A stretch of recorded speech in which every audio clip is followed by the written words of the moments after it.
You say an AI actress could replace humans. But tell me, do you stop listening to music made with synthesizers?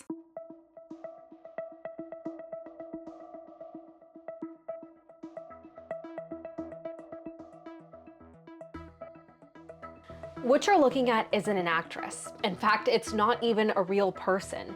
Tilly Norwood, created by Particle 6, a Dutch production company, is a fully AI-generated actress, now making headlines and fueling discussion on generative AI in art. It's not just Tilly.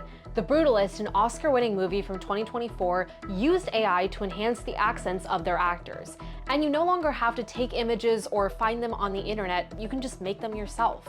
Almost any generative AI model on the internet will generate an image of whatever you describe, whether that be an image of a dog on a bicycle, a painting of a pear, or even a video of anyone saying anything you want them to. It's this idea that you can't copyright your work, and if you share it online anywhere, it's free for the taking. Stephanie Drawdy is an artist and attorney who found her artwork in an AI model without her consent. Art theft is never fun. I definitely was more hesitant to put my work online and trying to look at ways that I could still market myself without leaving my work out for anyone to grab. After having her work stolen physically and digitally, she's dedicated her mission to helping other artists in her position. For these artists, there's a major legal hit. In the US, you can only copyright if you have human authorship. It's trained almost by and large on the backs of other artists.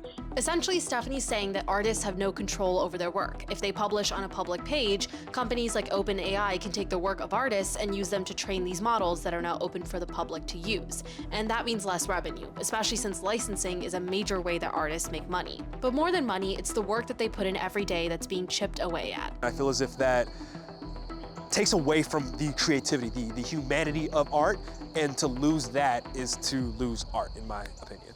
It makes me feel like people are saying that what I am doing and the amount of effort that I'm putting into it is not as meaningful as the computer. Sam Veeramatchaneni is also a director based in LA. He embraces the idea of AI, using it in all steps of his process, whether it be to proofread his scripts or to prep any clients for shoots. Kind of use it in a broad range of things. The genie's out of the bottle, so there's no point in going back. There does need to be some level of discretion used or disclaimer of we used AI to generate this. Now, there's still good things happening. Disabled artists can use an AI chip to create art. Art that was once destroyed can be recreated with generative AI. And AI is being used to recreate lost history material. It lowers the bar for new artists to learn and grow. The game is always ever changing, and you might as well adapt to what the game has, or whatever update the game is giving you. The big question now is how the next generation will adapt. Digital media professor James Huckenpaler at GW is just one of the many teachers leading this effort to prep the next batch of artists.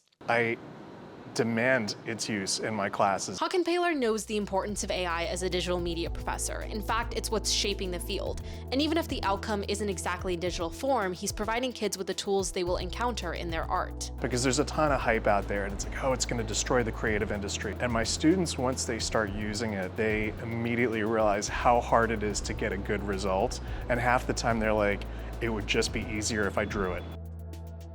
I really think that trying to use AI in the arts is killing what makes art.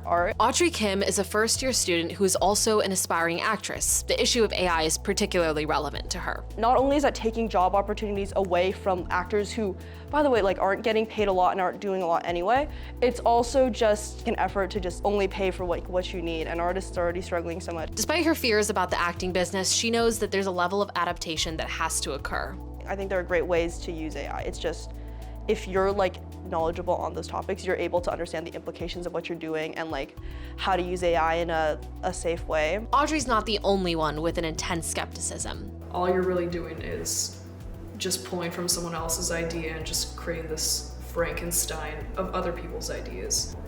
I don't think AI has any form of role in the art world.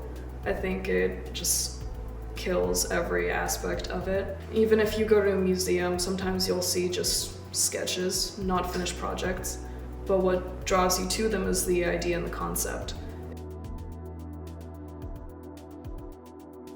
Professors like Huck and Paler are attempting to do just that, train these young artists to thrive in a world where their likeness, their art, and their designs will be a free-for-all. Right now, the university has a bunch of guidance for faculty, like consider whether or not you want to allow your students to use AI, give them rules about what are the content, when's it okay, when's it not okay, what the expectations are. And I think that's going to be different for different classes. So universities have a bit of a blanket rule on what AI use looks like in classrooms, but there's bigger conversations to be had. Namely, AI is not human and never will be human.